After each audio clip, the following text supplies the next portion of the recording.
You throw up your hands and say, I give up. I just can't.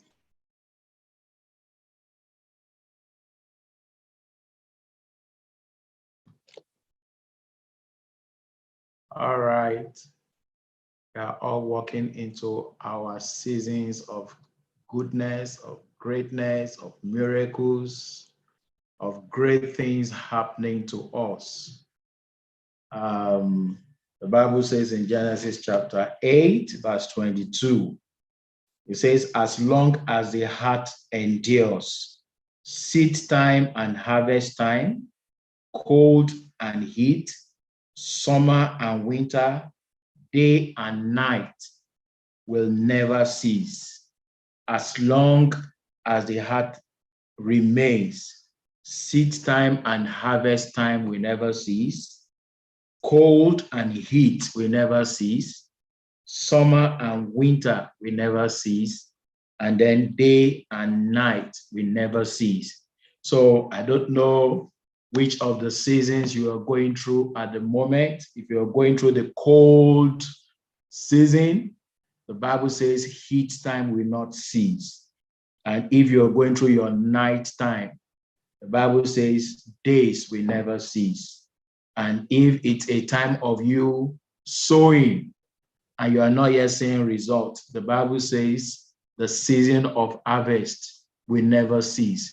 So if you're going through tough times at the moment, I want you to begin to rejoice because the Lord is about to change time. The Lord is about to change season and bring your season of mourning into season of dancing. All right. So because in life, we've discovered that life is in seasons. So I want to specially welcome every one of us to Through It All tonight. And tonight's edition, we are talking about life is in seasons. And that's why I'm fully persuaded, no matter the season any of us may be at this moment, more especially those horrible, unpalatable seasons, the Lord will turn things around for us in the name of the Lord Jesus. All right, so for those joining us for the first time, I welcome you to Through It All with Kolo Olubodi. My name is Kolo Olubodi. If you are joining us for the first time, and of course, the name of the program was actually gotten from my book, Through It All. Through It All is about encouragement, is about hope. It's about letting you know that regardless of the situation you may be going through at the moment, things can still turn around for good. I went through a lot of things in life, but by the grace of God, it changed time, it changed seasons for me. And I went through them all, and I'm here today. So if you have not read Through It All, you can always order for it. The website is tia.com.ng, tia.com.ng. TIA is Through It All, tia.com.ng, and you can always get the book. So the program, just like the book, is all about encouragement. It's all about giving you hope. It's all about letting you know that things will turn around for good in your life. If it can happen in my life, if it can happen in the lives of everyone that we've brought on this program, the truth of the matter is that God has not forgotten you too. Your time will turn around for good. All right, so I'm talking life is in seasons today. And if you want to know where we got the title, it's from this book. It's a book written by a very dear sister. And I just saw her advertise it on Instagram. And she just read my mind that I would love to read the book. And she sent a free copy to me. And I got it in less than 3 hours.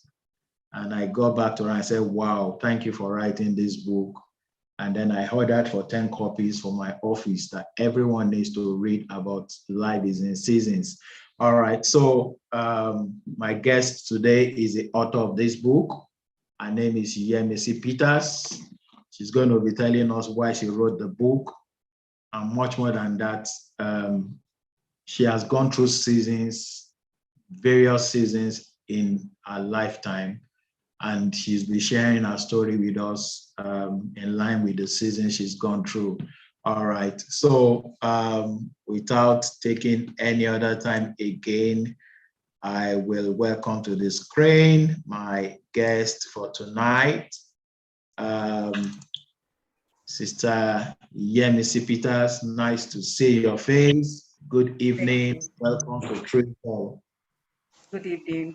Thank you very much. I really appreciate it. Thank you for inviting me. Thank you, sir. The pleasure is actually mine. Thank you for accepting to come on through it all. You told me that. So what will I say? Meanwhile, you wrote a book that I could not drop for almost 3 hours. So I know that everyone here tonight will really be blessed by you being on through it all. All right. So like I always start, Yemisi, who is Yemisi Peters? Just introduce yourself to us. Don't start your story yet. Okay. Thank you, everyone.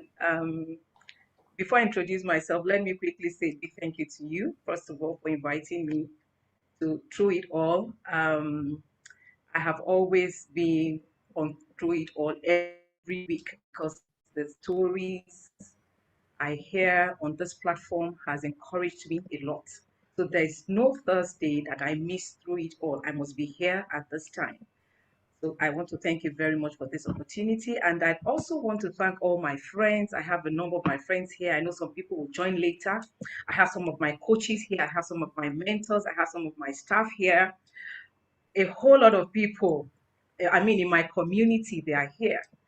My JMT members, my Monetize Your Skill members, my LDNI members. So many of them, they are here, both here in Nigeria and, all over the world. They are here.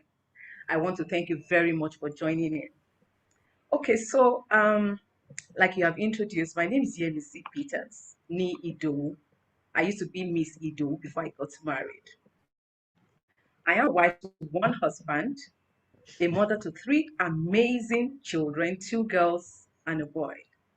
I am originally from Ogbomoso in Oyo State, and I'm very, very proud of my roots. Anyone that knows me knows that I don't joke with my roots. I don't hide who I am. I am from Ogbomoso, and I don't hide it anytime, any day. Although I was born in the north, precisely in Zaria, Kaduna State, and that was where I completed my nursery and primary education. I come from a polygamous background, which makes me number one of seven children from my mom and dad, and then number one of 17 children by my dad. So I have 16 siblings right behind me, 11 girls and six boys. We are all alive to the glory of God. I had my secondary education in Boko, Benue State, Swami, after Kumasi in Ghana. So I want you to listen to me very well. Then I completed my secondary education in Ogbomoso in Oyo State. Quite a number of my friends have asked me that, why were you always switching, in between secondary schools? So I told them that, and some of them actually asked that if my father was a railway, Nigerian Railway Corporation employee as at that time, but I told them no. But the truth of the matter is, I like traveling. Then I could go with anybody, even as young as I was then. If you just come to our house and I love your face, I'll go with you, no matter what my parents would say. I was always ready to go. So that was how I was, moving around. Okay, so I could go with anybody, like I said, provided there is food. I'm ready to go with you. I don't mind. in as much as I will not be hungry. So I can remember a particular instance, something that happened. One of my uncle's wife came to the house, and I decided I was going to follow her home. I packed my things even before my mom could do anything. I already packed my bag, and I was ready to move with her. So I went home with them. So apparently they didn't know maybe the way I eat, and maybe it was time for me to eat, and they didn't get the food across to me. Something I don't know what happened. And before they knew what was happening, I started to eat. There was this bar soap in the house. I don't know how many people will remember Accept soap. I don't know how many people here will remember that soap. It is Accept called so, yeah. Accept soap. Accept so, They yeah. had it's usually in orange color. I know some people here will remember. I mean, maybe because it was colorful, I thought it was food, so I started to eat it. And then thank God they came in on time and they started running around and they gave me palm oil to take. And before I knew what was happening, they had to return me back to my house. Don't come and put us into problem. Okay.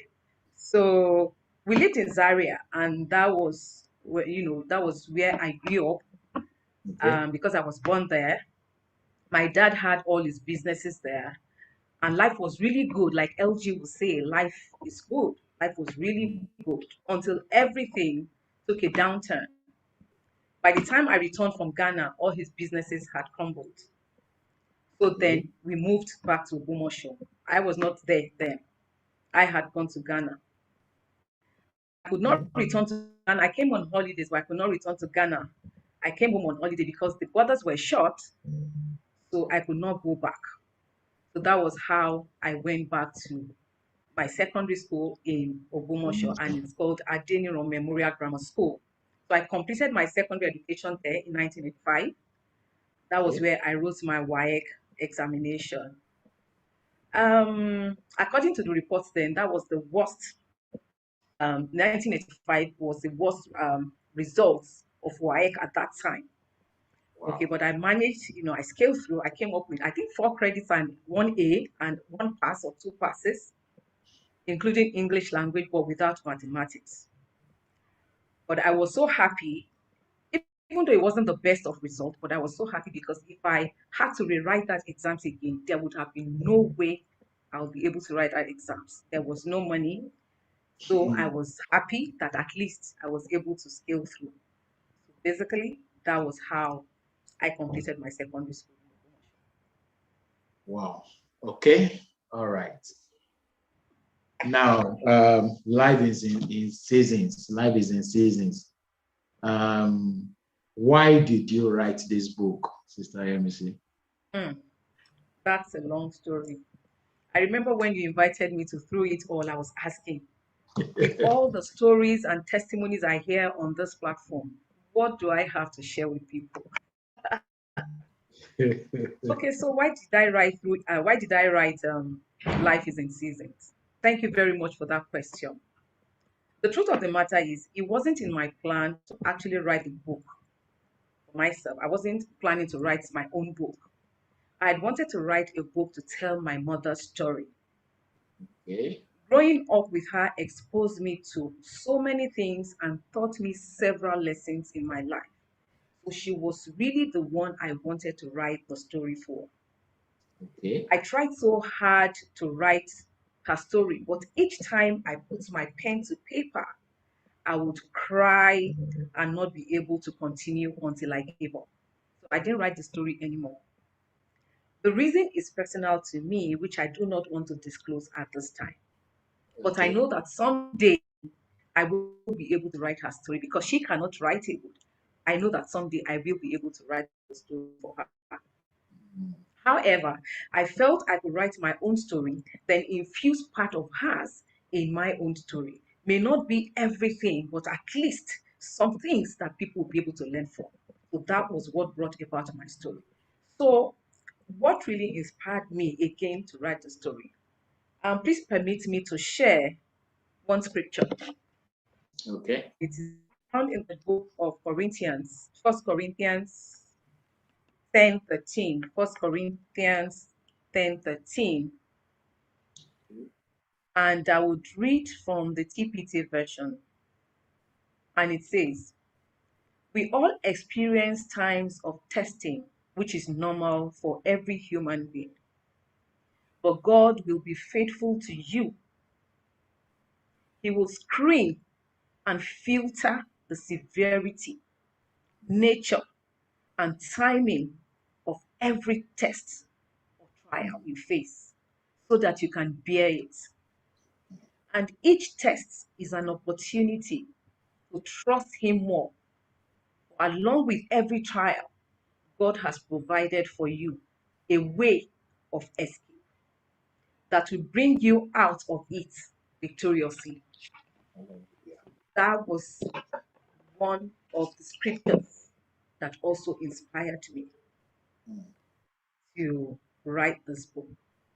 And I always remember one of my coaches. I think she's here and she's my friend as well. Her name is Bisi Sojoya Way. I don't know if she's still here, but I saw her a couple of minutes ago. He used to say something that some people's destinies are tied to yours. If you refuse to do what you are supposed to do, what happens to them? So all these things, helped me to be able to come together. I mean, to bring all these things together to begin to write this book. At first, after I had finished writing the book, about 2 years ago, I had finished the final draft, and suddenly I don't know what happened. I mistakenly, erroneously, I deleted everything Wow. without me knowing. Wow. It was sad. I cried my eyes out. I can't even explain up to today how it happened. I searched everywhere. Unfortunately, I didn't save it anywhere. I was writing it in my notes, you know, with the hope that once I'm done, I'll be able to transfer it probably into a disk or flash or whatever. But that did not happen. I deleted everything. Wow. So at that point, I was like, so what am I going to do? Am I going to start all over again? I said, no, I won't. I'm not going to write this book. In fact, I'm tired. I'm not going to write the book again. But somehow, God Himself encouraged me. Whatever it is, just put your pen to paper again. Even if you don't get it the way you had written it before, it can even be better than what you had written before. That was how I started. Mm. And then I wrote the book again. Out of, sometimes I get discouraged, but sometimes you get people that will come across your way and they would encourage you. Encourage So you to many keep things going. happened in between, before I was able to publish the book. So that's it. Wow. Wow. And sincerely speaking, thank you for eventually writing it. I perceive that the devil knows that the book is going to be a source of hope and a source of deliverance to many lives that will yet read it. You know, because your story is so inspiring. All right, so talking about your story, tell us about your story, Star Yemisi. Now you've told us. So I don't know where you want to start from, but I know you've told us to the point of secondary school. Mm. But I really want you to start from Zaria. Okay. And there's no way you're going to share your own story that you will not talk about your parents here Mhm. and there, just like you. And those are like some of the things that caught me in the book. When don't let me share what I read. All right. I want you to talk to us. Okay. All right. Well, I'm going to start from anywhere, like you said. It's not going to be possible to share everything that is in the book, but I think I'll I just start just want you to talk from your heart, not necessarily from my from the heart. book. Okay, from my heart. Let me just say anything that comes to my heart. All right. So I was born in Zaria, Kaduna State. So I'm a northern girl. Um, I could speak Hausa very well until I still speak, but not like before. Like when I was in Zaria, I could speak Hausa very well. Wow. And my dad and my mom, we were all together, like I wrote in the book. We were living in a very big house, very big house. We had about, 30 family members in the same house. We lived Wow. like one, we knew ourselves, we had our friends in the same compound. We do things in common, we have a place, the kitchen where we cook, all of us meet in the same place where we wash our plates, especially, when our mothers have gone to work, or some of them, that have gone to do their businesses. Then we'll go and play, especially when we're on holidays, we'll play, we forget to do our chores. And when we know that our mothers are, will soon be home, then we'll start running up and down in the compound to go and get our work done. And I remember then, we had a common place where we pound yam. That one I can never forget. So once you want to pound your yam, everybody takes their pot downstairs to go and pound their yam. You wait for the other family to finish, then you pound it. Life was good. We were always happy. We don't fight ourselves. I'm not saying that we don't misunderstand ourselves once in a while, but I mean we were happy, we were together, we share things. It's not a case of somebody is coming, carry your food, carry your water, so something does not happen, so they drop something in your water and all that. It wasn't a case of that. We were living as one big family. So we were there until I can't remember what year now we moved out of there when my dad got his own place. And that was before he built his own house. We moved to another bigger house. And it wasn't easy for us, to acclimatize because of where we were coming from. It was a big, large house. We see ourselves. And by the time we were going to move into that house, it was not like what we were used to. So we had to try to, you know, how would I put it now? We were not used to that kind of life. Okay. Mm. So after we were there for a period of time, and I was in school then. I was in Army Command Children's School. We go to school from there. And after a while, family started growing, and I had stepmoms, I have half brothers and sisters. So our family was growing, so we had to move from that house to where my father eventually built his house. We had a very big house, so I had all my family members were in the house. We stayed in the same compound. We had drivers, house helps, every one of us. They had, we had a boys' quarters where they were all staying. So I mean, it was a big house, and we were Wow. enjoying life. And that is not to say that when you talk about a polygamous home, there would always be, one issues or the other. But then we manage our lives. We manage our life, as the children, we live together in one. We left our mothers to do their things, when they start trouble and all that. We just leave them. We, as the children, our things. Okay. So that's life in Zaria was good. My dad had his businesses. He had hotel. My dad is an hotelier at that time. He also had his bookshop. His bookshop was in Zaria, and Okay. my mom was a cashier a, in his bookshop. And he was always very. I mean, it was amazing because my mom is not. I mean, she's not literally. She didn't really go to school like that. I mean, that's another story. Okay, Mm. but she was a cashier in my daddy's bookshop then, so a big bookshop. I remember we supply different universities, schools, and our customers then were the students of Amadu Bello University in Zaria. Then they come to our bookshop to buy their Okay. books.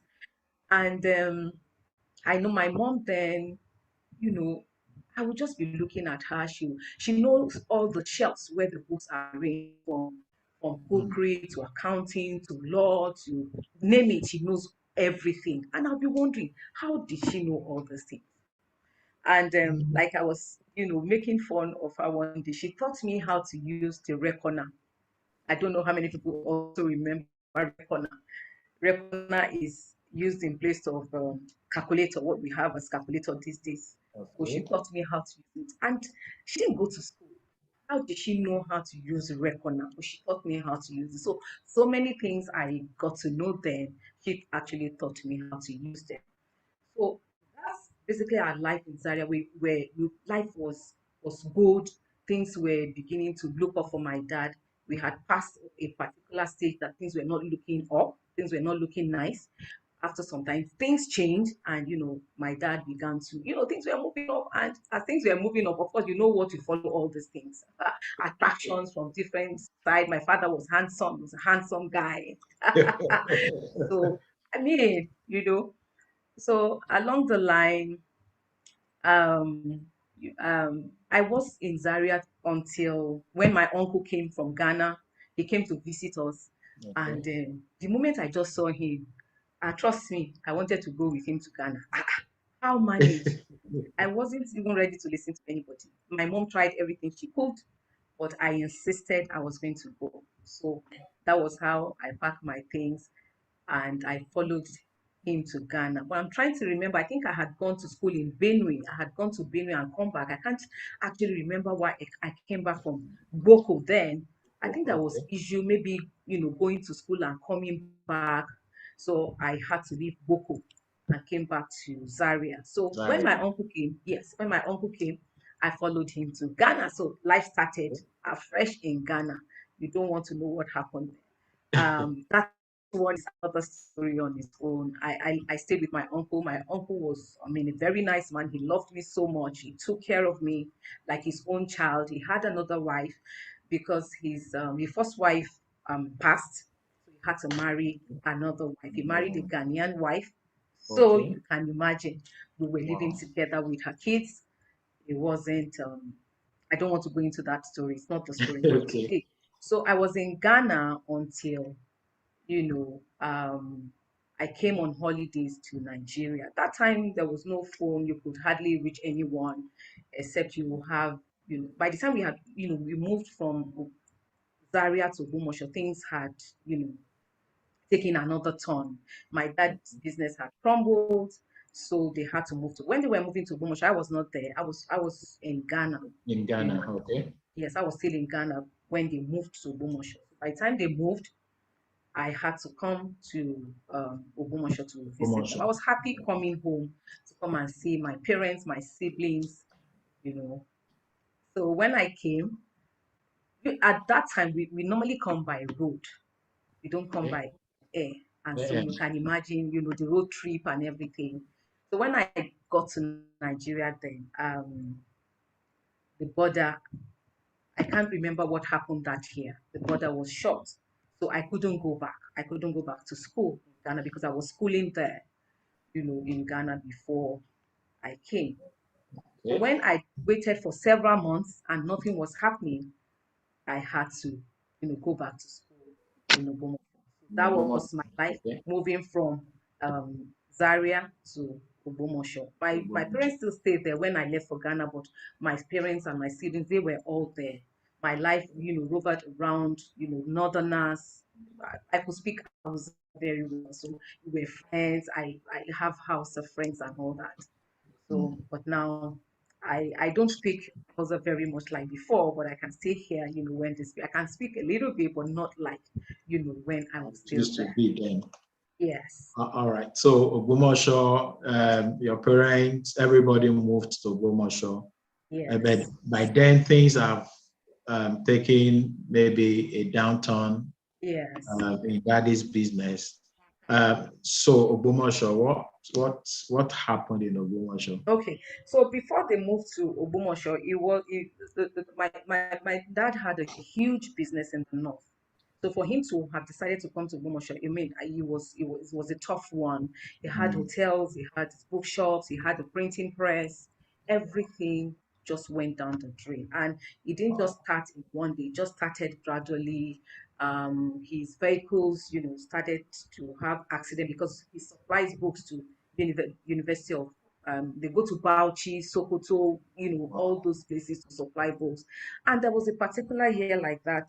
They went to supply books, and one of his bosses had an accident, and his younger brother died in the accident. And Wow. I think two of his employees too died in that accident, and Wow. some of them had terrible injuries. So by the time he was done, facing all those issues, having to deal with the families of the dead, having to train some other people. There was one particular lady that I can remember now.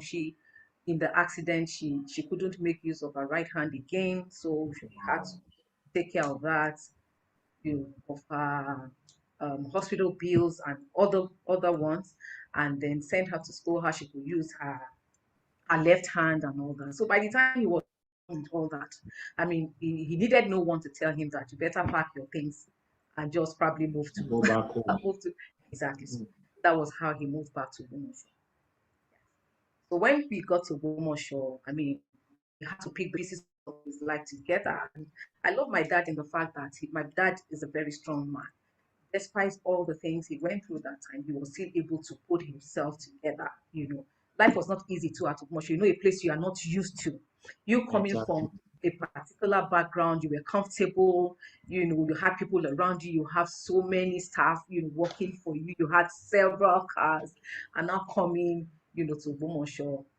I mean, how many people you are not even used to the people around there. But that is not to say that my father actually goes to Bomosho frequently. Yeah. Had a house there, but it's not like to say that you want to go and be living there permanently. So I mean, Mm. was faced with that when everything happened. We had to move with my family, and they were there until we started looking at, okay, what else can I do? Where do I start from? And like I said, my father is an hotelier. He likes the hospitality business, and I guess that's where I took that from. I love hospitality. Mm. I love to take care of people, Mm. so I guess I took that from him. So we have a very big house in the promotion. So then we were living upstairs, and then he used the ground floor for the hotel. So that was where he started again, and the Yeah. business started booming again. Wow. And for a couple of years, yes, things started looking up. I mean, things changed, but after a while again, it turned over again. And that is life Wow. for you. So that was what Wow. happened. Wow. All right. So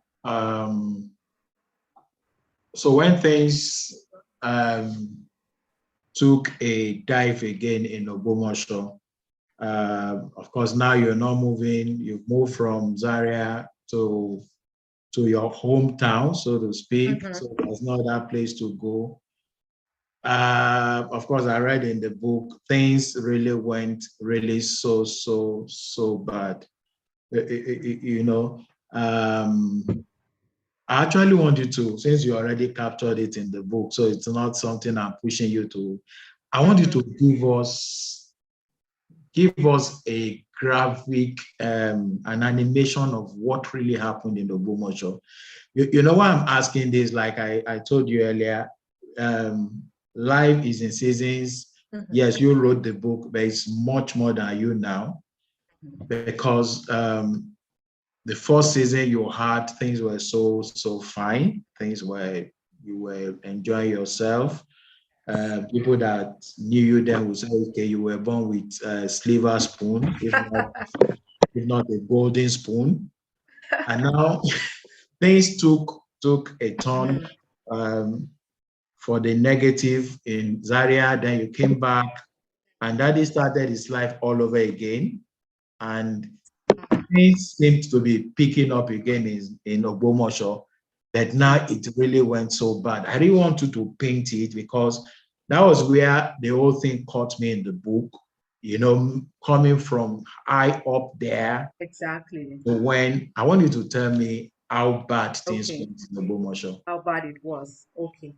All right. It was really, really bad, especially when it gets to a level that at a point you can eat what you want, you can do, I mean, anything. There were cars there, you had people, even though I remember when we were in Zaria then, my mother would not, she would always want us to take part in everything that happens in the house. Even though we had our house helps, we had drivers, we had everything. But when it's time for us to do certain things, she would insist that we do all these things together. Okay. Okay. But that is not to say that, I mean, like we enjoyed life. We enjoyed life. So coming to Obumo Church to now start, it was tough. It was tough.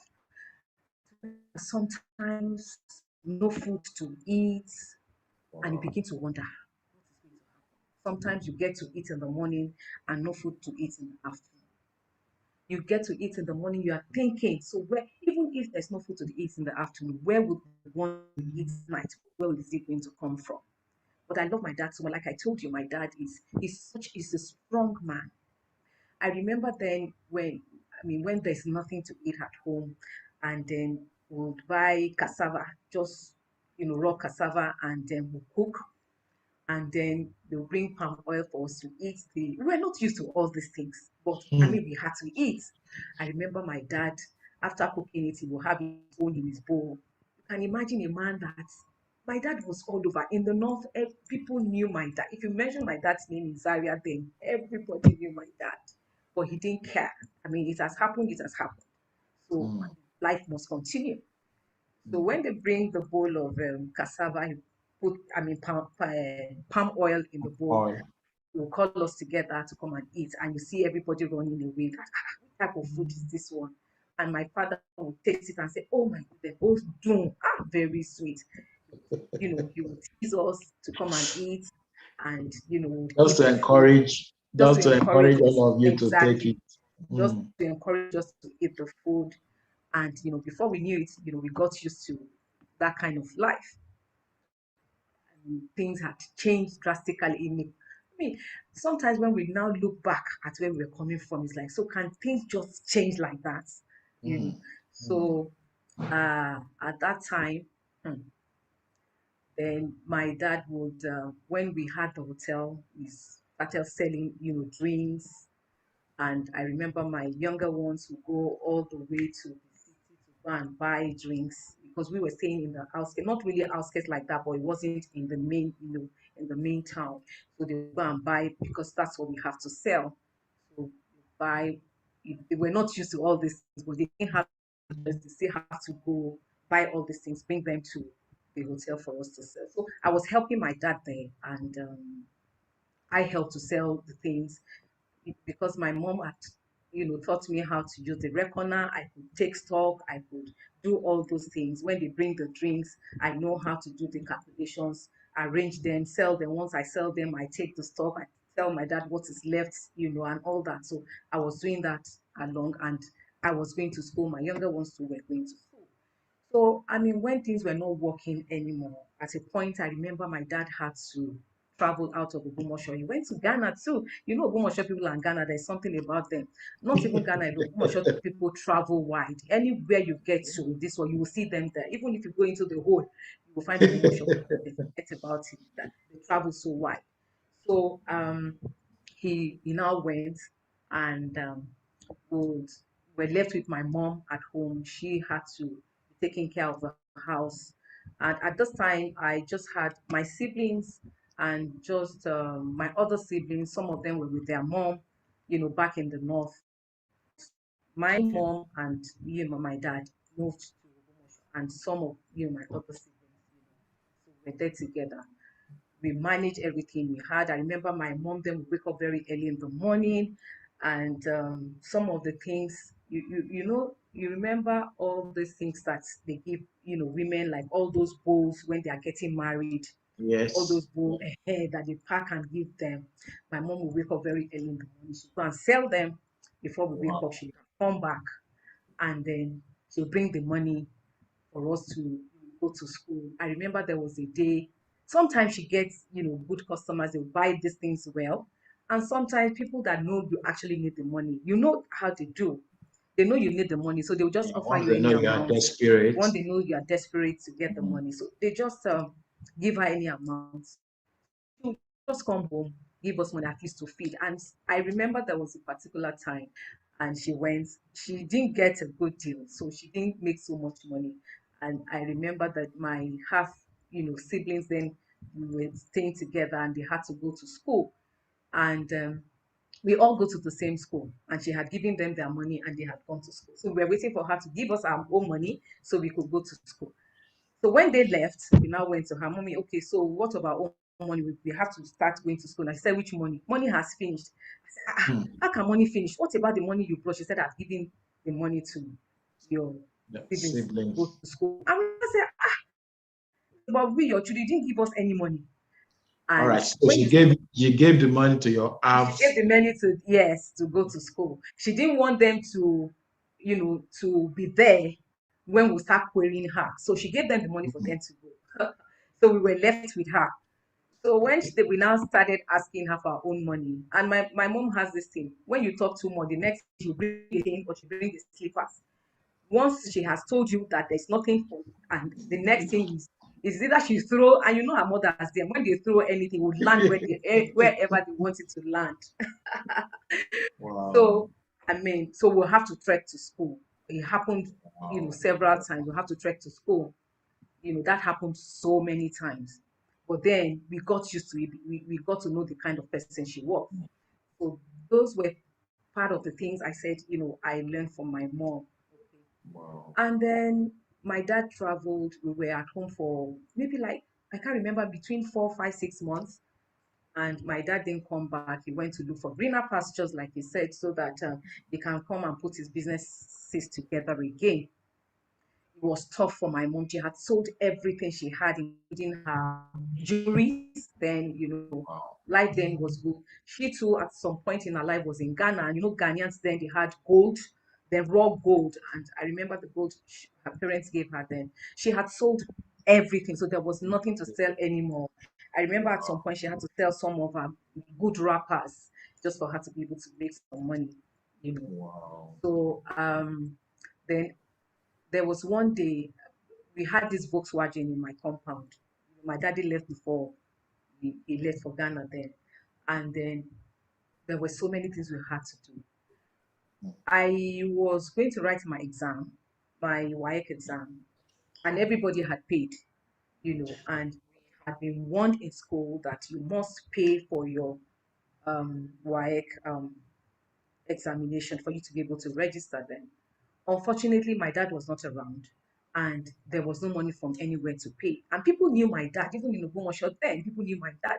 You can't go to school and go and say you don't have money to pay. They won't even believe you. So that morning I had woken up, I told my mom that, well, I need to go to school. She said, so how are you going to pay? I said, well, I don't have the money to pay, but let me just go. Let me go meet my grandma. That's my paternal grandma. Let me go meet her. My paternal grandma she sells moi moi. That's bean cake. Is it bean cake it's called? She sells bean cake. And I was so sure that when I get to her place, she was going to give me the money. And when I got there, people were coming in, they were buying. I was so happy that, thank God, I'm going to get this money today. I stood there for a while. So when I saw that, people that left her place a little bit, so I decided to go approach my grandma that, this is what is happening. I need to write my exams. I need some money to go and pay, or else I will not be allowed to sit for this exam. And my grandma looked at me in the face and said she does not have any money to give me. I thought she Wow. was joking. I stood there and she wasn't joking really, and she didn't give me the money. So I left. I didn't want to go back home because my mom would be so devastated. So I decided to go to school. So when I got to school, I was still thinking, what am I going to do? I don't want to think that I'll be allowed to write the exams without paying that money. So I went to a hostel. My school has a hostel. We have Okay. boarding students. So I met with one of uncles in the hostel. We, we normally call him uncle. I can't remember his name now. I went to explain to him that I needed to pay money for my. He was confused. He said, "How come? How is it?" He now asked after my dad. I said, "Daddy is not around. He has traveled." He said, "Hey, no wonder. Okay, so you don't have money to pay for it." I said, "Yes." He said, "Okay, don't worry, just come." So when I got to, he said, "I'm going to give you this money. This money belongs to boarding students, for their pocket monies, but I'm going to give it because I know you're going to pay back the money when it comes. So make sure you return the money when daddy comes." So he gave me the money and I went to pay for my exams. If not for him, I'm sure that I wouldn't have been able to write that exam. May his soul rest in peace now. Wow. Saved me that very day. And I went to make the payment. And lo and behold, those that were unable to pay that money did not write the first paper. I guess they thought school was joking then. They didn't write Wow. the first paper. So I wrote my exam. So I got home in the evening. I was so, I was happy. So when I got to my mom, I said, She was not, she was eager to see me and she was asking me questions. So what happened? Were you able to get some money from your grandma? I said, no, I didn't get money from her. She said she didn't have money. She said, but I told you before. I said, no. Then she said, so how did you do it? Then I told her what happened. She just started dancing. She said, God, thank you. I've been praying since you left. Wow. And Wow. so Wow. my dad didn't come back on time. We needed to pay, that money. And I didn't know where to go to. My mom didn't know where to go to. Nothing to sell anymore. We had sold practically everything. Wow. So Wow. what I did, we had this Volkswagen in the house. I mean, nobody was using it. My dad was not around. So we decided to sell the Volkswagen. I can't remember. Maybe we sold it for 6,000 naira or something. I can't even Wow. remember. Wow. So we sold the Volkswagen. And then I was able to pay back, the money I had borrowed. And thank God my dad was not upset about it. I mean, it was okay by him. We paid up, some of our debts before my dad came.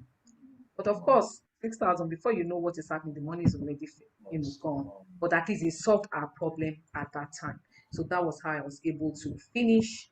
Um, I was able to write my exams. Like I told you earlier, if I couldn't, if I did not pass the exams at that time, I wouldn't have been able to rewrite that exam. God was on my side. Like I told you, it wasn't the best of result at that time, but I was so grateful to God that at least that can get me into probably an institution I want. Unfortunately for me then too, there was no way by which I would have gone to that higher institution that I wanted. I wanted to go to University of Ibadan, but it didn't work out for me. Daddy had come at this time and he persuaded me that, look, it is my heart desire. It is something I want you to do. I wanted you to go to school. But look at what is happening. How are we going to do it? I said, okay, don't worry. And then we were still at home and I was still thinking, so what am I going to do? I had finished secondary school. Everybody will be asking, so what is the next step? You need to go to, higher institutions. So And there somehow that was was no money how, to go to higher and there was institution. there was no money to go to Wow. higher institution. So there was this adopted daughter of my dad. Okay. That's the mom, came to Bomosho then. And anyway, it's not strange to me and it's not new. I've always loved to go with people right from when I was young. So when she came, we narrated the story to her. I want to go to school. But the issue is, you cannot even go to school at that time. Who is going to help you Sponsor along? you. Is going to Mm. sponsor you? Even if you go in at the very beginning? How are you going to sustain yourself even when you're in school? And that was, part of the things my dad told me then. So I came to Lagos with this my auntie then. This was in 1985. I came to Lagos. It was immediately after I finished writing my school certificate examination and the results came out. So I came to Lagos. It wasn't too long. Life was good then. You could get a job. Remember then people do, what is it called? Holiday jobs. When you're on Holiday holidays, you can jobs. actually get Yeah. a job, do a job before you go back to school. Things were very good. And I stayed with them. And through her, because my story also cannot be completed without her, even though we had our issues along the line, but all the same, I still thank her for the role she played in my life. I stayed with her. Through her, I was able to get the job. I got three different offers, three different jobs. Even with my school certificate, School I site. got Okay. three different offers. I got two banks. I remember maybe IMB. I can't remember the other one. And then I got Gulf Oil. Then it was Gulf Gulf oil, you Oil, said. then Oh, not Chevron. Gulf Oil, then okay. not Chevron. So people told me that oil companies they pay more. So I said, okay, if that is the case, me, I'm not going to any bank. I'd rather go To to the the oil oil company. company. So I went. My sister, she sent me to someone there, and they said, okay, you have to come for a test. I wrote the test. Then after the test, I passed the stage, and then it was time for the interview. I needed to go for the interview. The interview was like something else. And I got there that day. I saw so many fine, fine girls. When I got home and I told my sister, I said, I don't think they will take me in that company. She said, why? I said, I saw so many fine girls. They had long, fine hair. I said they had long, fine hair. I said there was even this one that her mom brought her. They brought her in a car, a fine car. How can they take somebody like me? I don't even know which one. I even took a bus to the place. Who knows me? You know? And she was just laughing. But my mind was not really there like that. Well, if they take me, fine. If they don't, well, all well and good. So I was still praying that maybe somehow. And then one day I was at home, maybe I can't remember how many weeks or months.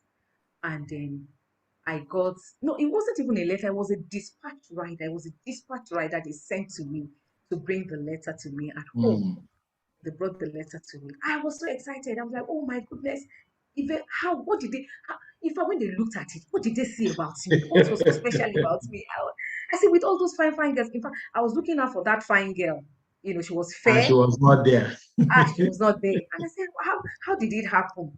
She was really pretty. Even me, I was admiring her. I said, look at this fine girl.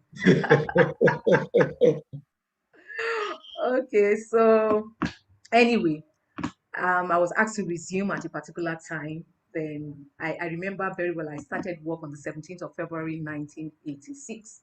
Mm. So the day before I was going to go to work, I could not sleep. I Wow. tried to sleep, I could not sleep. I will shut my eyes, the thing will open. My mind was just at the work. Oil company. God, I must, I was just ready. And then I slept. I slept off. And then by the time I was going to wake up, I thought I quickly, I had to, I went to the bathroom. I wanted to go and have my bath. And then my sister just noticed something was happening. What is happening? Where are you going? I said, I want to go and have my bath. She said, where are you going? I said, I'm going to work. My friend, will you go and sleep? Go to work. Do you know what the time says? Meanwhile, I think it was past 12. The stations were closing at that time. So I thought the stations were opening actually. So she drove me back to go and sleep.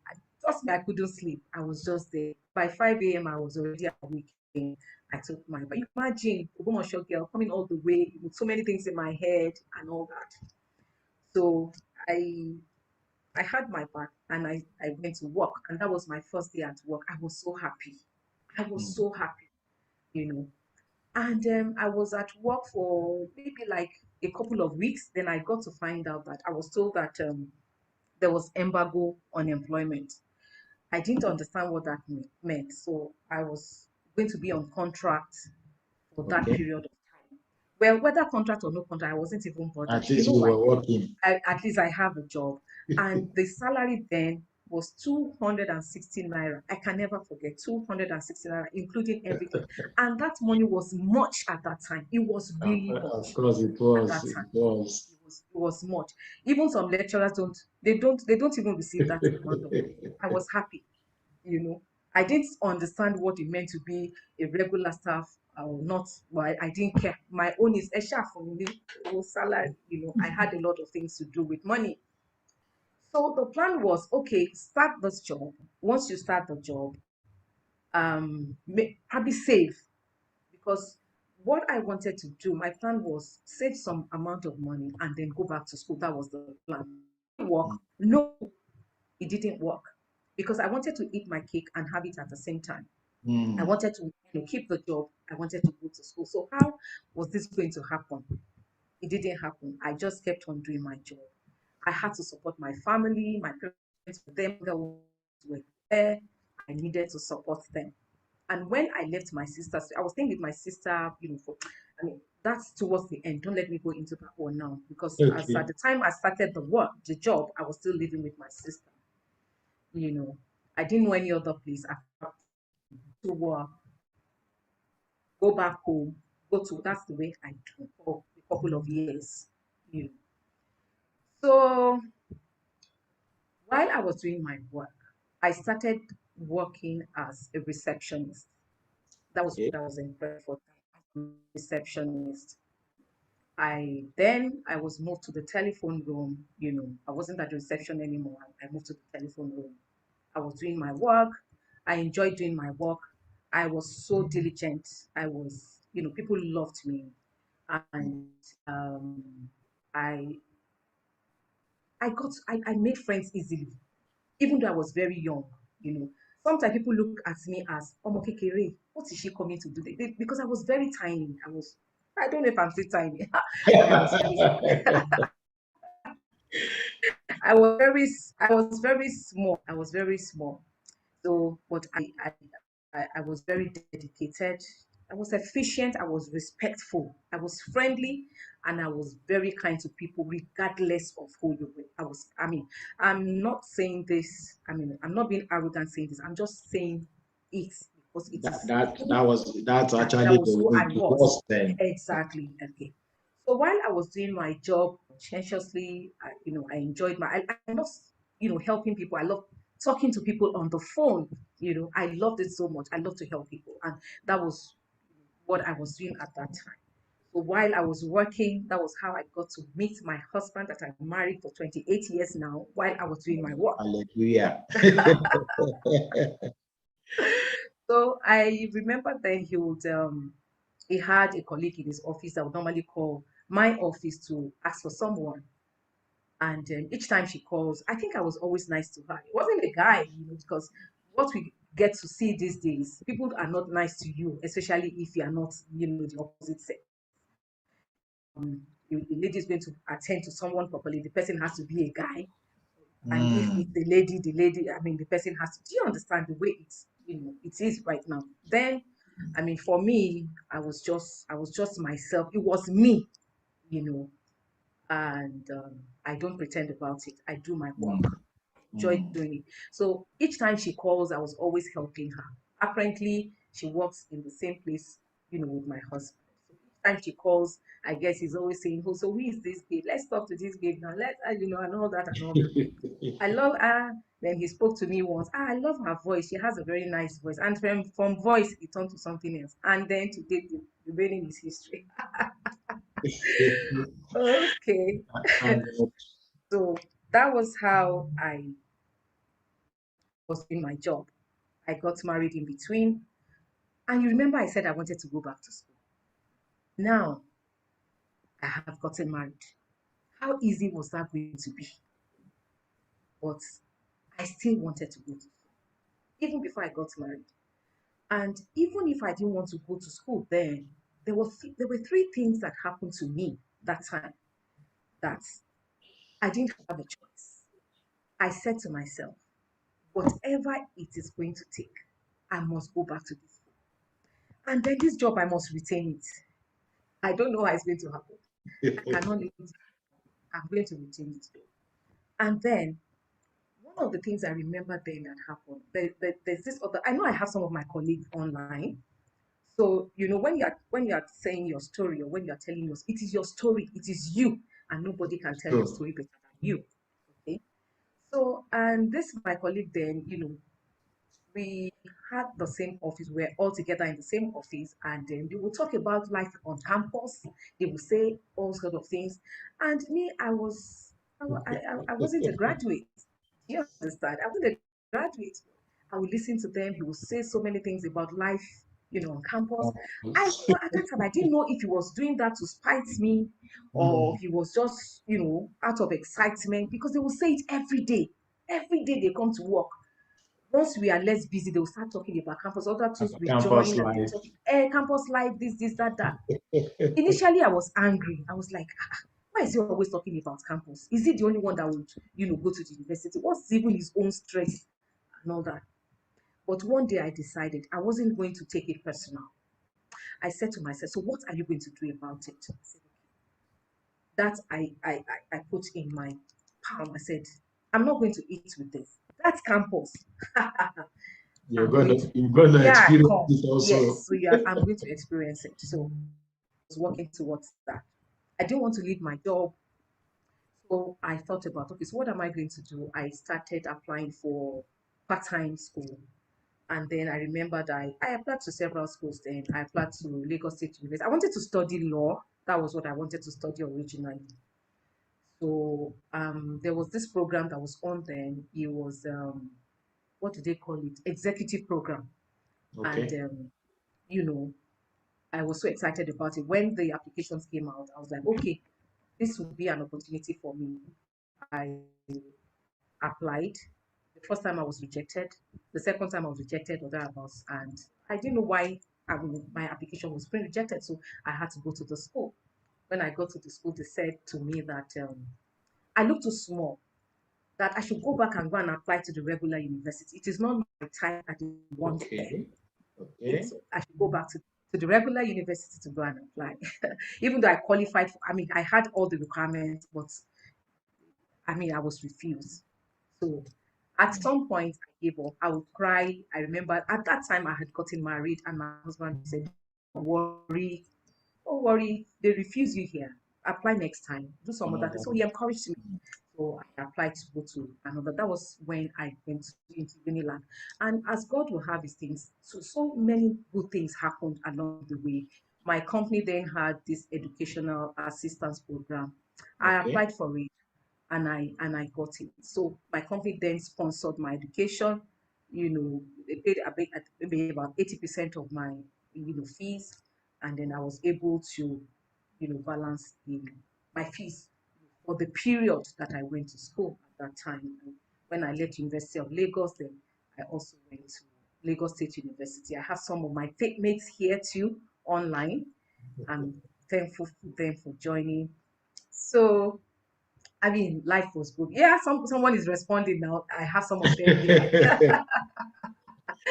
Okay, so that was how everything happened, and I went to school. It wasn't easy. It was really tough. So the second one, why I must go to school. I said to myself then, one of the days, I mean, when I was in Unilag, then things were really tough. I was pregnant. I had to go and have my baby. By the time I got back, I mean, they insisted, even though I had all the permission and everything, but the lecturer insisted that I must repeat that class. I must retake, the Wow. exam. It was Wow. really tough. And I didn't want to go back because I had all my mates were together in the same class. I didn't want to go, join another class. I wanted to, graduate with my own class. Till then, my husband said, you haven't lost anything. Go back and go and start with another, session and all that. So that was how I joined another session, even though I missed my group. And then I I got help, helped me, and I, graduated at the end of the day. So at that point, that was the diploma program. Then I needed to, continue with the degree program, which I did. And then one of the days I went to school, we had what is it called? One of the papers we didn't start on time because they didn't bring the you know how it is when you're writing exams in Nigeria. They didn't bring question papers on time. They brought them very late, so we finished very late. Wow. Usually my husband would pick me up from school. I don't drive at that time, so he picks me up from school every day. So Wow. by the time we were done at school, maybe it was past 10 or to 11 p.m. I can't remember. He was already asleep. He had dozed off on the chair, and I was feeling sorry for the poor man. Wow, what? So we left. When we got home, it was late. I saw my daughter. She wasn't asleep at that time. I was wondering, why are you still awake at this time? She actually allowed my husband to move into the room, and she came to meet me. Mommy, why are you just coming back now? I said, oh, but you knew I was going to go to school from work. And the question she asked me was that, so what were you doing when your mates were going to school? Wow. Oh my goodness. Already one must have been maybe like age, I can't remember her age now, maybe between 6 and 7. She said, so what were you doing when your mates were going to school? I couldn't even say anything, and there was no one around to have, told her what to say. So I was like, I'm looking at Wow. her. I just burst into laughter. I'm like, really? Okay, so I had to keep that. So I said, you this girl, whatsoever you have said will not stop me from going to this school. I must finish this school. And so the third person was, when I was still at work. And I remember one of I don't know if I should call her my supervisor or one of my colleagues at work. There was something we were working on. There was a particular machine we worked with. I didn't know how to, use that machine properly. So I mean, I had to taught her to use the machine, and maybe I was too slow for her liking, and I wasn't grasping everything on time. And the next thing she would say is that I was a daft. Wow. She said it to me that I was a daft, and I looked at myself, a daft, and somebody could say that. I cried, but not there. Even though I rejected it, in my, as she was saying it, I couldn't respond because of course, I couldn't. But I just kept everything, there that we'll know later. I was determined. Wow. So all these three things helped me, encouraged me, and then I just no matter what I went through in school that time, I did not give up. I remember there were some of our mates then that had to drop along the line, not because they could not, but it wasn't easy for them. Some of us were Wasn't married, easy. they couldn't cope, with home, work, and everything. Some of them had to drop. But I was so lucky I had people around me. I had a very good support system in my mom, my husband, my siblings.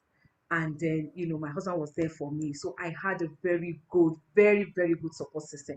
That was the reason, I was able to pass through all that at that time. Mm, So mm. I don't know, maybe. Yeah, yeah.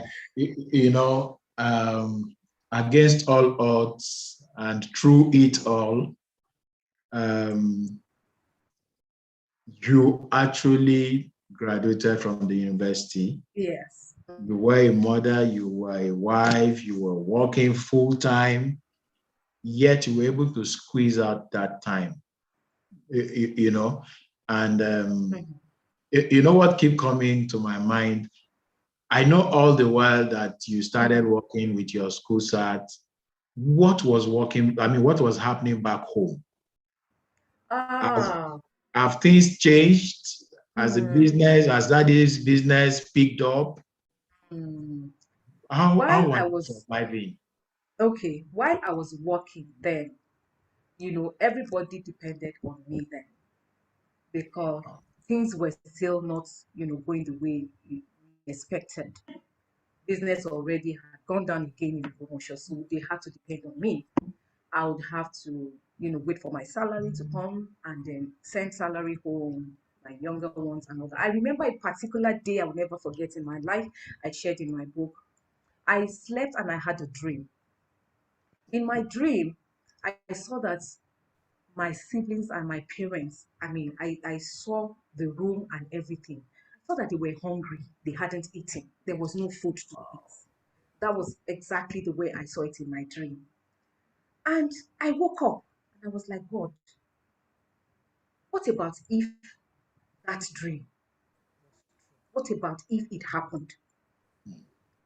I could not do anything. And unfortunately for me, it was, I think, maybe a Tuesday or something like that. It was not close to the weekend, but I wasn't happy. And everybody that knows me knows I'm a family person. I love my family to bits. I don't know. I'm just, that is me. That is, who God created me to be. So I woke up, cried. Each time I want to eat, I remember home and I'll not be able to eat again. It would be like me just packaging the food and sending someone to Send take it back home. them to eat, you know. So I couldn't wait. When I closed from work that Friday, I didn't even wait to close. I had to obtain permission from my supervisor. I told her I needed to leave work. So I waited till maybe around 3. There was no traffic there. We don't used to experience this kind of traffic that we experience now. I had to leave from VI. My office was in VI, and I needed to go and board a bus at Ojota car park. So I took a bus. Blam, I got to Ojota. By the time I got to Ojota, it was already late because I left office late, I think. When I got to Ojota, there was no bus in the garage anymore. But I was bent on traveling that night. Getting to I home don't after I was that night. not ready I was not ready to go back home. That my people will not eat that night. It wasn't going to happen. I had already bought some things that I put in my bag that they were going to eat when I get home. So I didn't get any bus in the garage. So I came to the main road. First time in my life. I have never done that before. I had to, all these people that picks by the roadside. Then I saw this Daily Times pickup Pick up. approached. Okay. Yes, it approached. And then he parked. I quickly ran towards the pickup. And if you see me, I was so tiny. I was very smallish, you know. So when I got there, they were asking me, so where are you going to? I said I was going to Obomosho. And I knew that pickup was going to Ilorin because they go to supply newspapers. So and they said if I wanted to go, I can't remember how much they charged me. I can't even remember. They said there's no space in front except if I want to sit at the back. I said, oh, that's fine. I'll sit at the back. But there was nobody at the back. So I was there with the newspapers. This was going to around 6:30 to 7 or thereabouts in the evening. So I was at the back there with the newspapers. So we got on the road, we got on the express. They were still driving nicely. By the time we got to the middle of the road, both my head, everything was just hitting everywhere, you know. But I was bent on still going home. We got to Ibadan time, and I think we experienced a little bit of traffic at Ibadan. After Ibadan, I mean, the road was okay. But then we didn't get to Bomosho on time. We got to Bomosho around 12 midnight, thereabouts. Wow. By the time I got to Bomosho, everywhere was dark. There was no, how was I going to go? I mean, so I got down from the truck, from the pickup, and then I was walking to, from where I got down to my house, I mean, it's about 20 minutes walk or thereabouts. So I got down, I had my bag, I had everything. I was just moving. I was praying. I said, God, who sent me? Which type of thing is this? I was praying. So when I got, I mean, I hadn't even walked, halfway. Then I heard some people shouting in the background. They were speaking in Yoruba. Kanu, "Ẹranko ni ọ́ àbí èèyàn?" The I typical was, I was, I Ogbomoso. was, yes, I was shivering. I said, my God, who will help me? Then they came to me and they said, Ibololo, where are you going? To them. I said, why are you moving at this time of the night? I kept begging them that I was coming from Lagos and we had problem with our car, this, that. And then they now took me. They now started asking me questions in Yoruba. Thank God I could speak, I understood and I could speak Yoruba. I don't know what would have happened to me that day. So I feel sorry for some of our children these days that don't even know how to speak Yoruba or anything. Even apart from our children, even there are some adults that don't even know how to speak language. So they asked me all the questions and I was able to answer. So when I was done, they took me home. When we got home, they had to blow their whistle. After that, they stood in front of our house. The gates were locked and all that. And then I think maybe they hit the gate or something. I can't even remember. But I remembered my parents came out and they were shocked to see me. When they saw me, they were like, what happened? I remember those security men told that the local securities. So they told my parents that warn your daughter, warn her never to walk at this time of the day. Warn her. And then they left. And then my younger ones, maybe they were all sleeping already. All of them, they just came down. Our sister had come, this, and that. So when we got upstairs, my parents were just looking at me. What brought you at this time of the day? What are you looking for? Then I explained to them that I now told my mom. I said I had a dream. She said, what is the dream about? By the time I had finished narrating the dream, I got to know that my dream was Wow. Wow. true. Wow. So they hadn't eaten anything. Wow. So my younger ones, I quickly opened my bag. They were so excited. Even at that time of the night, they started eating. They were happy. They were happy to see me. They were just eating. They were hungry. So that was how that day passed. It wasn't possible. So many times, I would just jump into get a bus. Like anytime I just have that feelings, and it would always happen. I would just jump into the truck and I'm gone. Sometimes I go on Saturday and come back on Sunday because I have to go to work on Monday, you know. But I don't ever get tired of doing it. I'll still go. Once my siblings see me, they are so happy to see me. So when I'm going back, they escort me to go, to go. When I'm going back to Lagos, I get into the car, I'll cry my eyes out. Ah, God, when with all these things, when will they end? But you know, God is always faithful. Hallelujah. And Hallelujah. I mean, what I can get emotional. So I don't like sharing my story most of the I, time, I or know. my mom's story most of the time. Yeah, Missy, you've got this. You've got this. You've got this. You I can understand how it is. I can understand. I And hope you can hear me. sorry, we can still hear you. We can still hear you. Um, that the truth of the matter is that now we can look back and we know that we are no more where we used to be. The Lord has taken us beyond that point, and of course, I knew you spent like some 30 something years in Chevron eventually, though you started with school sat, but you retired from that place. Oh, okay. My sister's internet had gone, but she will join us. Okay, No, I'm still here. okay, you're I'm still still here. here. Okay, Uh, all right.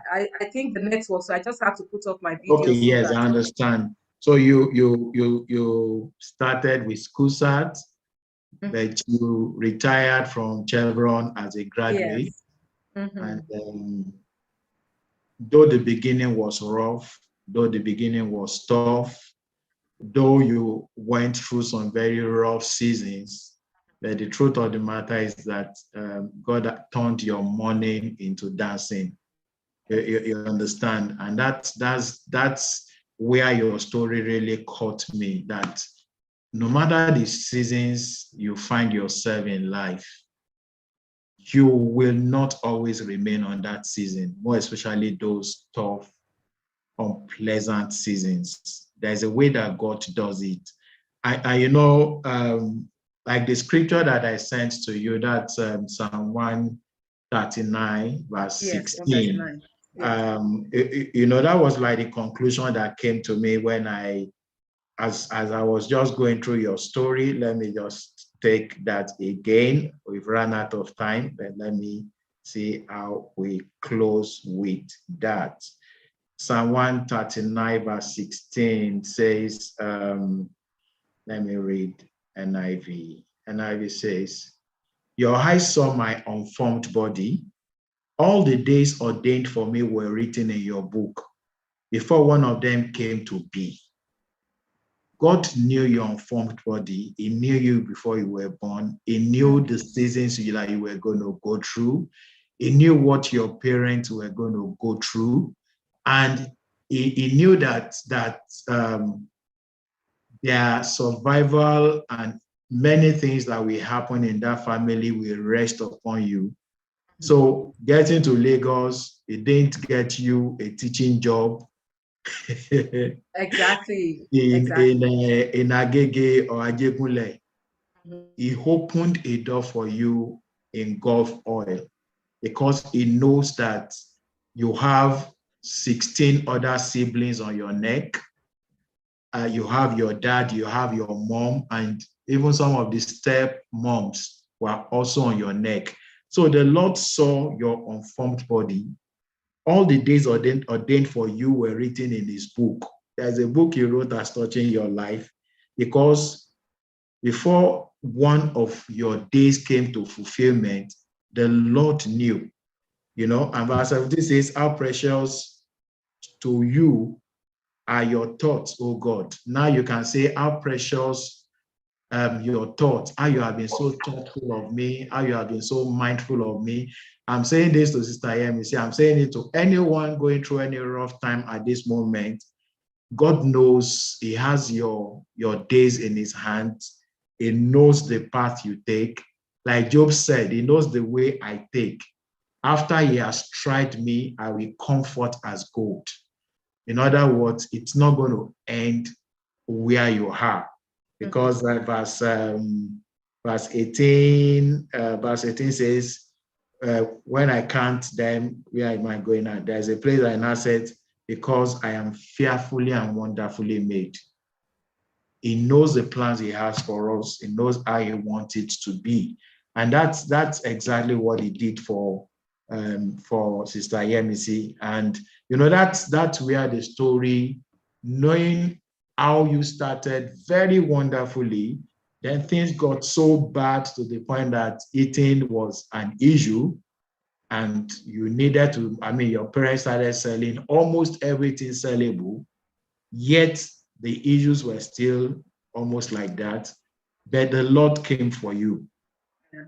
You understand, my sister? Yes, I The do. Lord came for you, and the season you are now can't be compared to the season you were when you were in Ogbomoso. I think I'm speaking your mind. Yes, please. Yes. All right. One of my young ones have a question for you. So let me make them ask, even though we are out of time. But so who is asking? Don, are you the one asking, or I know two of you have questions, Ife or Bemi. So I think you should ask your questions now if it has not been handled. Okay, good evening. Good evening, Ma. Good evening, sir. Good evening. Thank you so much, Ma, for pouring out your heart. Thank you so much for sharing your story, Ma. To go straight to the point, I just want to ask, I've read your book and I saw that you were able to achieve a lot of things after marriage, like you, in spite of the fact that you were already married, you still decided that you were going to go to school, get a degree, and do a lot of other things. And that's an age when, like a lot of women after marriage or when they've clocked 30, they don't pursue their dreams anymore. So I just want to ask that, what was your drive, one? Number two, how were you able to silence the external voices? Like, definitely people will be asking you that, what are you still pursuing? You are married already, and things like that. So that's my question, Ma. Okay. Thank you. Thank you very much. Thank you, Ife. Thank you. I'm sorry, let me add to that. So what would you be your counsel to the children of today going through tough times and thinking that, okay, there is no hope for me again? All right, so you can take it. All right. Thank you very much, sir. Thank you very much, Ife, for that question. I think while I was talking, I mentioned that when you mentioned my drive, I told you three things why I must go to school. One was my colleague that was always talking about life on campus. I don't want to keep hearing that. It was tough for me then. It was like, is he spiting me? Is he using that to? Is he mocking me?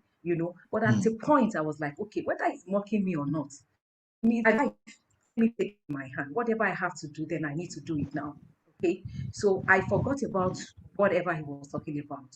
I knew where I was going to. I focused on where I was going to. I forgot about that. That's number one. My daughter's issue, that was another one. So if my daughter can tell me that, what do you think somebody outside will tell me? My daughter, a small girl, told me, what were you doing when your mates were going to school? Do you understand? That's number two. Number three, somebody that worked with me that called me a daft.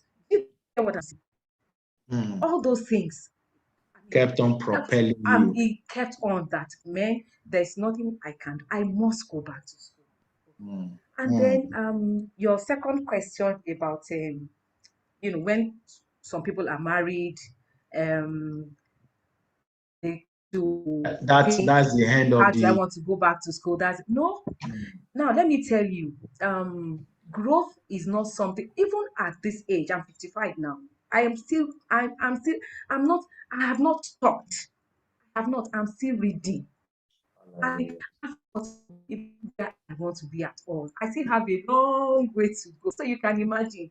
So those voices will come. I remember when I left work, I used to hear one voice that used to tell me that, what are you even looking for?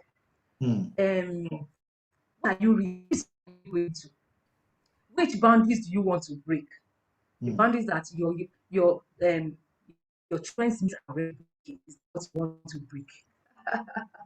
It bothered me for a very long time, but at some point I had to go into prayers that I don't want to hear that voice again. I know where I'm going to. Okay, so I used prayers to silence that voice until I had my peace. So I don't bother. See, when you get to that stage in your life, people will say a whole lot of things. People will say some discouraging things, but you know where you are going. So focus. Just face where you are going. You don't need to bother yourself about anybody. Success, they used to say that success has many classes and all that. When you are not successful in that, nobody will know you. Exactly. During that period, be preparing for that period. But when you get to that level, you will see people that never knew you will begin to know you. Okay, so don't bother about what people are saying.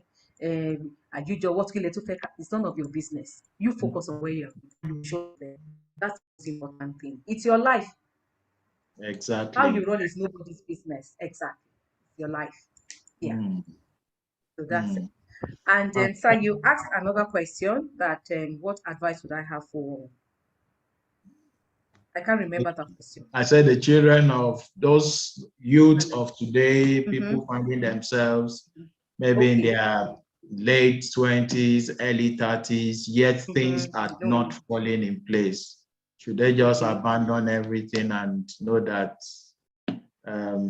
they have come to this world just to suffer? Okay, no, I won't agree with that, and I don't believe that you can achieve anything at whatever age. I know people that went to school. I know a particular grandma that still went to law school that is now a lawyer at 60 something. You understand? If it is something you desire in your heart, don't let anyone discourage you. You can be who you want to be. Nobody can stop you. You are the only one that can stop yourself. Exactly. It is what you tell yourself that happens. Don't allow anybody to come and speak negative. That's why I don't allow any negative energy around me. I don't. I move with people that are up there. I don't know that thing they used to say that when you move with chickens, you behave like chickens. But when you move with eagles, what happens? You soar like the eagle. When you find yourself in the midst of people like that, what do? You clear. You clear yourself. Up NEPA. You clear yourself. Up NEPA. Okay, no, so we don't let that doing at it all. from Yes. Nigeria. Yes, so many of us have read stories of people that made it, towards the end of their life, but they still made it. One of the people that their lives, have encouraged me, and they also is that what's his name now, the chief executive officer of Kentucky. That's one of the people also that is life. Colonel Also, Sanders. exactly, Sanders. Okay, so I mean, at age 20, 30, it's been a long time I've heard that I didn't go to school because my parents did not send me to school. It's been a long time. It's no longer in fashion. It's no longer in fashion. My father did not send me to school. My mother did not send me to school. What are you doing with your life? Then you need to get up. You need to get up. Wake up. Whatever you have to do, do it. Apart from still. Okay? Don't do what you are not supposed to do. But if you want to go to school, you can go to, except you don't by yourself don't want to go to school. But there is nothing that can stop you if you don't stop yourself. And in all these things, I want us to put God in it also. The Bible says in all things, with God, all things are possible. Yes. If you put your trust in Him, nothing shall be impossible. Yes.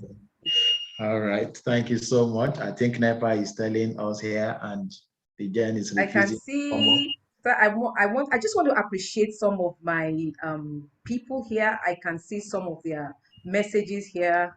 So many of them, but I don't think you're able to read out the messages. But I have quite a number of messages on Zoom that they have posted here. Yeah. Thank you everyone for joining. Coach BC is here. Chief Modi is here all the way from UK. Thank you for joining. Tokwe is here from US. Everyone of you. Everyone. If I don't mention your name, please forgive me, but I can see everyone. Lanike Adeboye, thank you, all of you. I'm grateful. Thank you for listening to me today. I know there's so many of us, passing through one thing or the other. You understand? That's part of the story. If you don't go through this season, what do you want to tell? What story do you want to share when that summer season comes? These 4 seasons are seasons that we must pass through in our life. Can you imagine if you only have one season? If you only have one season in our life and there's no other season, of course you'll be tired. You'll be because have summer and there's no winter. You want to experience how winter is. You want to experience how summer is. You want to experience how spring is. Okay, that's what makes life beautiful. Okay, that's what makes life interesting. You can't just have one season. And from one season, whatever you learn in one season would help you by the time you are going into another season. So, whichever season you find yourself, enjoy it.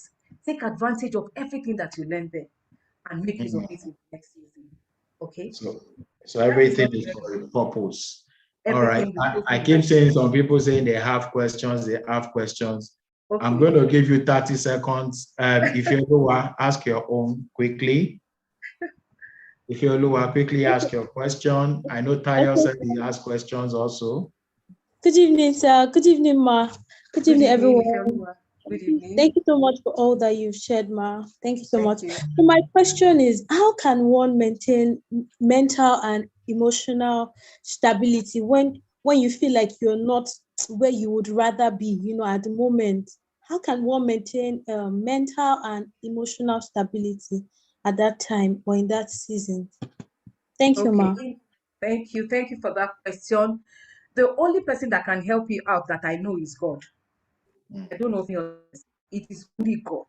Nobody can promise you anything aside God. Then find yourself in the midst of people that would always encourage you. Don't position yourself in the midst of people that would always tell you the wrong thing. That would always tell you the things that you are doing. Certain people, they don't see anything good about you. They want to point out to you the things that are bad about you. You understand?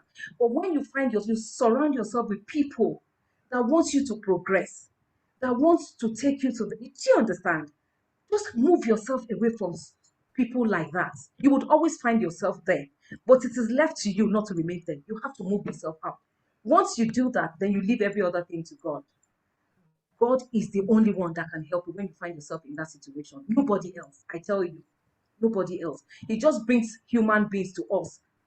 Because God will send helpers. God will not come down, but He will send helpers to us. In my life, God has sent people to me in different areas, helpers, that would help. Even when I'm looking confused, somebody will just come from nowhere and help me out. Do you understand? But you have to remember, you have to focus, you have to have God in your life. You have to have God in your life. Once you have God, everything will sort itself out. Everybody that you need at every point in time, He will connect you. He will connect you. Okay? We all go through this season. So, see, when we go out, you see makeups, you see everything. Forget about makeups and everything. We all do have our different challenges that we battle in corners of our rooms. There are some people, when you see them outside, they're different. They go inside their room, they cry their eyes out, and they are going out, they are shining, they are popping. Do you understand? It's not as if, they are not feeling what they are going through, but they can't continue to wallow in pain. They still need to, they need to be hopeful. They still need to trust God to take them out of whatever situation they are going through. So don't bother yourself about that. Just hand over everything. I know far spent. Thank you for staying tuned. Thank you. All right. I think we just need to stop here. Sorry, everyone that has a question. I know we are all having a nice time, but I hope you've really gotten the gist of what we want to talk about. Your season, you will stay long on that season if you just stay there complaining, grumbling, and crying, and you are not moving ahead. You need to get up and keep moving, keep trusting God, and then things will open up. All right. So, Sister Yemisi, thank you so Thank you very very much. much. Thank you, I really everyone. appreciate you sharing your story with us again tonight. So before I let you go, where can we get Life is in Seasons? Okay, Yeah, thank you so for much. people that want to buy. All right. Life in Seasons is currently on Amazon for those that are out of the country, I guess. And then you can also reach me. It can be sent to you via dispatch. That's what some people have been doing. And then very soon we'll have it, in some of the bookshops around Lagos that I'll be posting shortly. But feel free to get in touch with me. And you can also follow me on my IG page, Yemisi Peters, and probably send me a DM. I can always send the book to you. The book is a must read. You need to just read it. It just looks very small and very simple. Okay. All right. So if you're interested in the book, Some of the things have helped me. So, all right. okay. Thank you so much, everyone. Thank For the you. internet to work. All right. Sister Amy said we're so grateful for today. I really appreciate everyone that's joined us. I really appreciate you all. I can't mention all the names, but sincerely speaking, you are all appreciated. And I hope you've been blessed. I hope you now have reasons to keep moving on regardless of the season you find yourself. There's still hope for you. There's hope for a dead tree. If it catches the scent of water, it's going to get up again. So please don't give up. Thank you. I can't thank you enough, Sister MC. Thank you. Thank you Through it very all much. happens. Thank you. It happens every Thursday, 8 p.m. Nigerian time. And it's all about encouragement. It's all about letting people come to share their stories with us. So next Thursday, by His grace, if Jesus tarries, a young lady is going to be sharing a very terrible experience with us. She fell into the hands of kidnappers, but God came for her, you know. So Dupe, what is that? Oye, no, don't let me scatter it. Her name is Modupe. You will get the full name in the advert. All right. So if you're here, you're watching this video later, like I said, True It All is all about encouragement. If you're going through any challenge at the moment, if you need somebody to talk to you, please don't suffer in silence. Don't think that you've got into your we end. The Lord is always there for us. So please get in touch with me, and whatever you are going through, I've been through everything in life. And I tell you that I've been at the point I think suicide is the solution. But thank God I'm here today. And I can tell you it's not ending for you this way. So please get in touch. If you're watching this on YouTube, remember to subscribe to my channel so that we can always go far from this. And if you need a copy of True It All also, True It All is my book. It's on Amazon also. And you can get in touch with Roving Heights. And you can also visit the website, tia.com.ng. All right, so thank you, everyone. Thank you for joining. So we will meet next week again as the Lord leads. So blessed evening to every one of us. Say God bless you. Thank you so much. Thank you, Dr. Oluokun, all the way from UK. Thank you for joining. I appreciate you. Thank you. Thank you.